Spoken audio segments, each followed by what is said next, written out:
EMF is equal to K phi omega, ऐसे ही याद रखे ना, K फाई ओमेगा, ठीक है ना।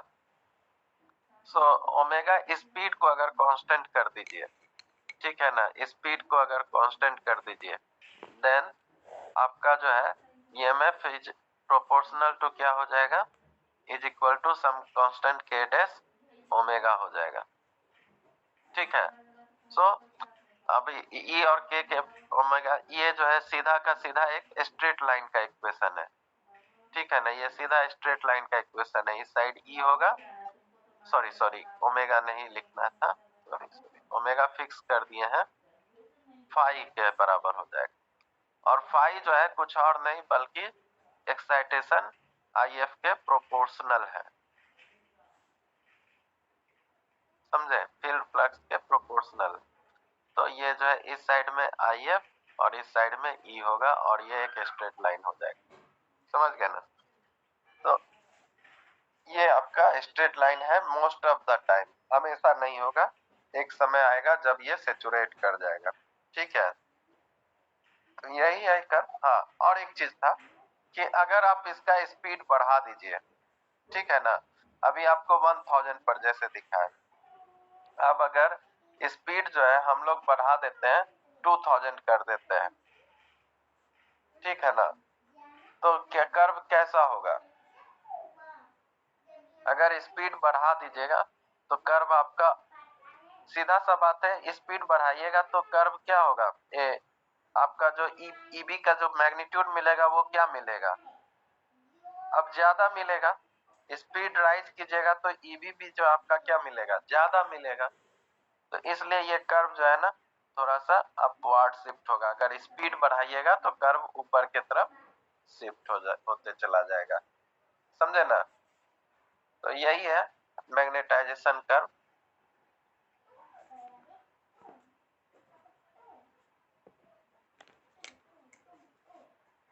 स्पीड या ओमेगा जो भी है इंक्रीज करेगा तो, ठीक है।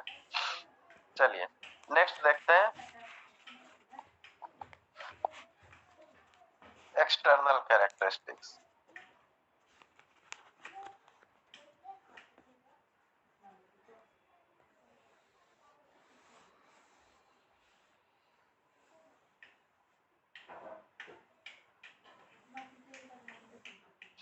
ठीक है, एक्सटर्नल कैरेक्टरिस्टिक्स कैसा होता है,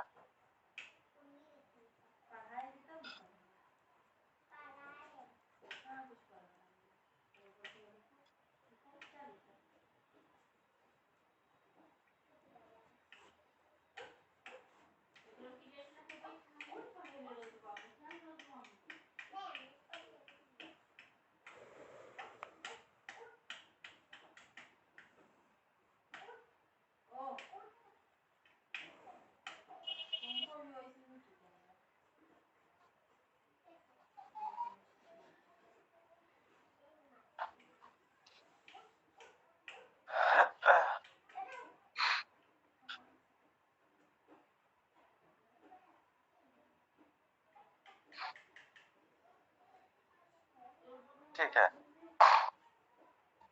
एक्सटर्नल कैरेक्टरिस्टिक्स कैसा होता है कि ये कर्व किसके किसके बीच में होता है, आप लोग बताइए। एक्सटर्नल कैरेक्टरिस्टिक्स किसके किसके बीच में होगा,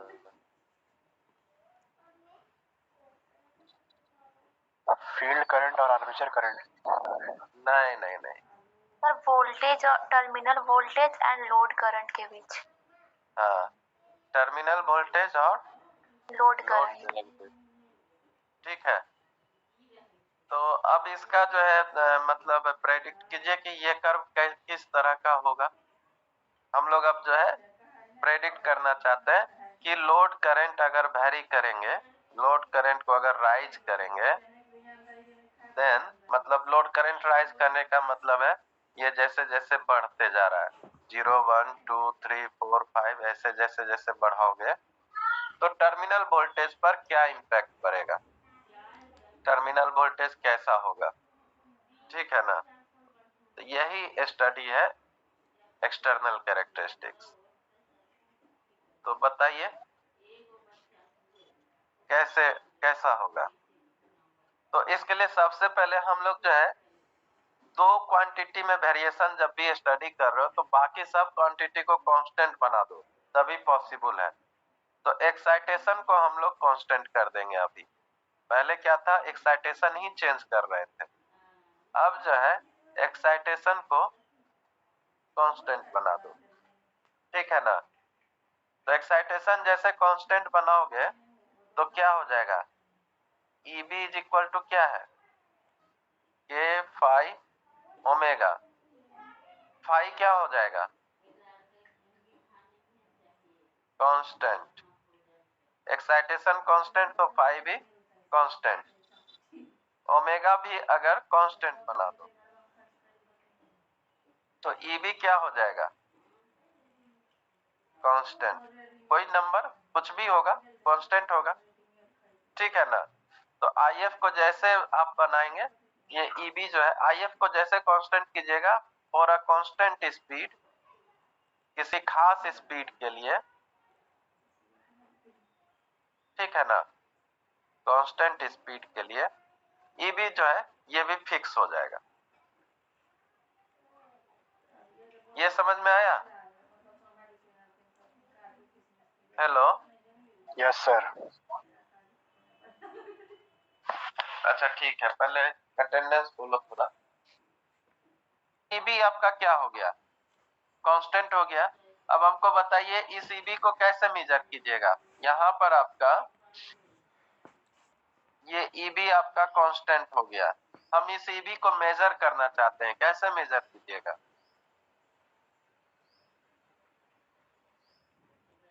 यहाँ पर कुछ EB जो है जनरेट होगा, इस सर्किट में EB को कैसे मेजर कीजिएगा।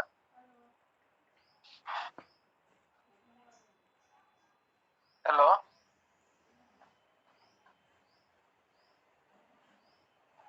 EB मान लो जनरेट हो गया हमारे सर्किट में, कैसे मेजर करोगे बताओ। इसको ओपन कर दीजिए ना, इस टर्मिनल वोल्टेज को ओपन कर दीजिए, ठीक है ना। टर्मिनल जो है यहाँ पर जो लोड हम लगाए थे ओपन कर दीजिए, और यहाँ पर मल्टीमीटर लगाइए, वोल्ट मीटर या जो भी है लगाइए। तो ये जो है कोई करंट फ्लो नहीं हो रहा है, तो इसमें जो है कोई पोटेंशियल ड्रॉप नहीं होगा, समझे ना। यहाँ पर पोटेंशियल ड्रॉप 0, तो EB अपीयर हो जाएगा यहाँ पर। तो दैट्स वाई इसको हम लोग कहते हैं ओपन सर्किट वोल्टेज E0, समझे ना। तो हम लोग ये जो है कहेंगे क्या कि IL जब 0 है, मतलब लोड करंट IL आपका क्या हो जाएगा, 0 होगा अगर आपका ओपन सर्किट करोगे तो IL जब आपका 0 है तो आपको यहाँ पर एक वोल्टेज जो जनरेट होगा E0 या EB0 कह रहे हैं, ठीक है ना। तो ये वोल्टेज आपको यहाँ पर जनरेट होकर रहेगा, E0 वोल्टेज, ठीक है। नेक्स्ट,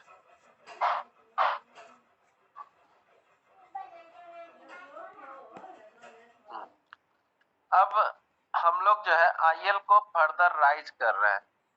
IL जो है पहले तो 0 था, अब IL जो है 0 नहीं होगा, 1 होगा, 2 होगा, 3 होगा, राइज कर रहे हैं। तो IL राइज करोगे इसका मतलब यहाँ पर अब लोड कनेक्ट कर रहे हैं, तब ना IL मिलेगा। बिना लोड कनेक्ट किए तो IL नहीं मिलेगा, तो यहाँ पर हम लोग लोड कनेक्ट किए, ठीक है। तो आपको जो है IL मिलेगा। तो IL को बढ़ाने के लिए क्या करोगे, IL को राइज करने के लिए क्या करोगे, सर्किट में मेरा ये जो करंट IL है ये राइज करे, इसके लिए क्या करोगे, लोड बढ़ाएंगे।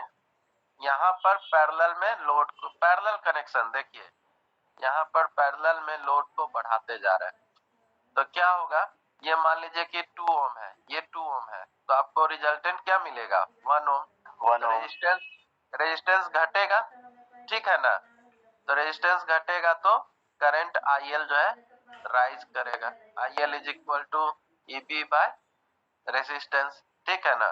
तो ये जो है घटते चला जाएगा, और 2 ओम ऐड कर दीजिए तो और घट जाएगा, तो ये घटता चला जाएगा और IL जो है राइज करता चला जाएगा।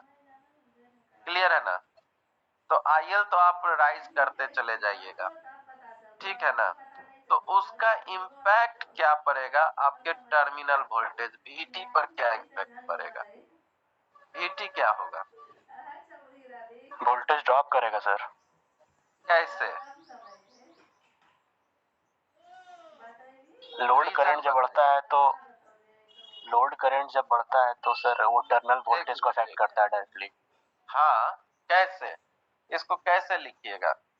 देखिए, यहाँ पर टर्मिनल वोल्टेज जो है, आप इसको क्या लिख सकते हैं? VT that is equal to क्या लिखिएगा? यहाँ पर इक्वेशन लिखिए, KVL लगाइए, क्या होगा? VT is equal to EB minus IRA minus IRA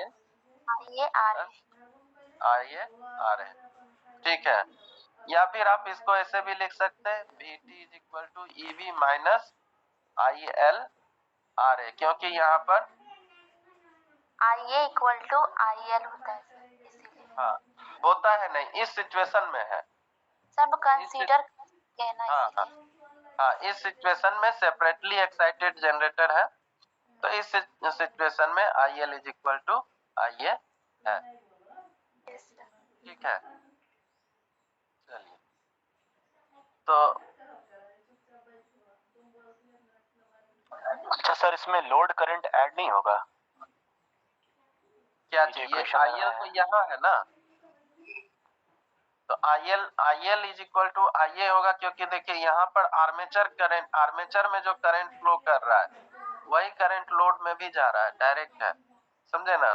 separately excited है इस वजह से, so IL is equal to IA होगा, Yes, sir. ठीक है ना? तो अब देखिए क्या हो रहा है कि लोड आप राइज कर रहे हैं, तो IL में क्या हो रहा है? राइज देखने के लिए मिल रहा है, ठीक है ना? और EB जो है आपका, ये क्या होगा? EB का बैक EMF। बैक EMF, हाँ, ये क्या होगा? राइज करेगा, घटेगा, बढ़ेगा, क्या होगा?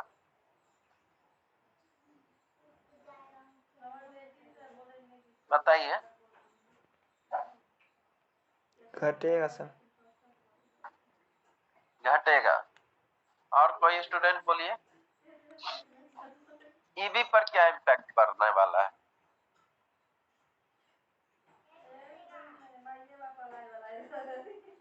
देखिए, EB को हम लोग क्या लिखे थे? K फाई ओमेगा, ओमेगा हम लोग कांस्टेंट कर ही दिए थे, स्पीड कांस्टेंट कर ही दिए थे, और इसको भी अभी मिटा दिए हम, ये भी कांस्टेंट कर ही रखे हैं, तो ये भी कांस्टेंट, ये भी कांस्टेंट, तो EB क्या होगा? ये कांस्टेंट, ये भी आपका कांस्टेंट, तो EB क्या होगा? कांस्टेंट रहेगा, समझ गए ना? तो EB आपका कांस्टेंट था, ओके, तो EB कांस्टेंट है।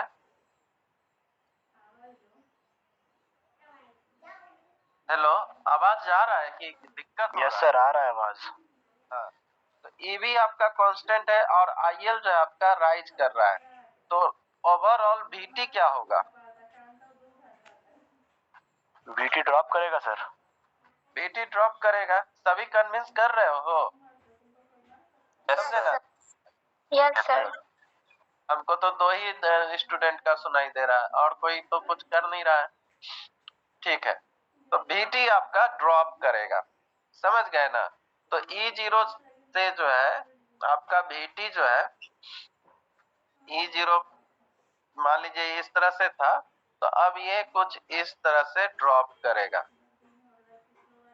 जैसे जैसे IL राइज करेगा आपका EB जो है ड्रॉप करेगा, तो ये आपका ड्रॉप हुआ ड्यू टू IA RA, ठीक है ना? ये देखिए, ये किस लिए ड्रॉप हुआ? आइए RA के कारण ड्रॉप हुआ, समझे ना? क्लियर है? Yes sir. चलिए फर्दर देखते हैं। फर्दर एक ये जो है फर्दर एक इम्पोर्टेंट कंसेप्ट है, इसमें ड्रॉप सिर्फ IA RA के कारण ही